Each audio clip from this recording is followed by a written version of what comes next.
IT shares have witnessed recovery and the IT index has risen significantly from lower levels.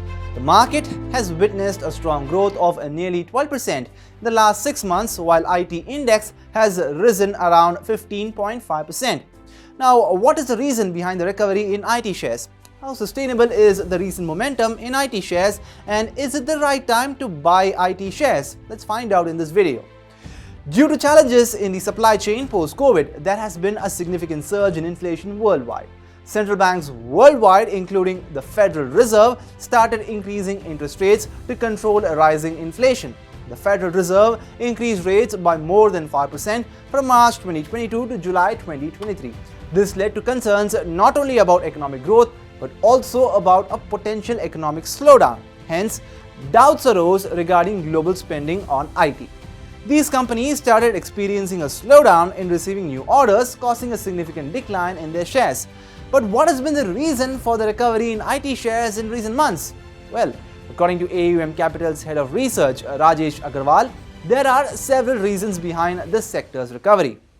In the months leading up to the results of the second quarter, the IT sector had been underperforming for several months. This was because of concerns about a slowdown and a lack of new orders from the United States. As a result, IT shares were under significant pressure and institutional investors also reduced their holdings in these shares. Now, despite all of this, orders were not completely stagnant in the second quarter. Companies were receiving orders, albeit at a slower pace. Towards the end of 2023, there is hope that the US economy will experience a soft landing, indicating that interest rates have peaked. If they do not decline further, they will remain stable, providing substantial support to the entire sector. Now, the question is whether there are any challenges in the sector and what is the outlook for the future. What can we expect in the upcoming quarters? Well, there are negligible headwinds for these companies and the few challenges that exist are mostly discounted. This means that their impact on the shares has already been accounted for. Orders are expected for the economy and IT companies after the December meeting of the US Federal Reserve. Both sectors are anticipating a recovery.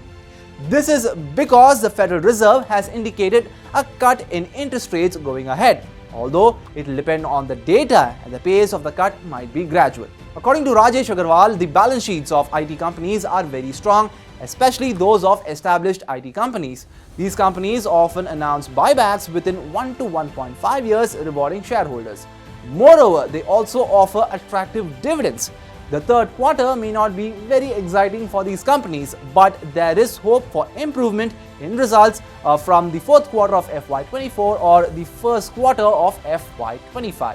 With signs of improvement, is it a good time to invest in these shares? Well, to answer that, Rajesh Agarwal suggests being prepared for a 10% decline in the market at any time. Not necessarily for a short period, but investors with a perspective of 12 to 18 months should keep an eye on outperformance or good performance. Among the giants are TCS, Infosys. Mid-caps include Persistent Systems, Coforge, and among the small-cap stocks, investing in Intellect Design with an expected return of 15 to 18% could be considered.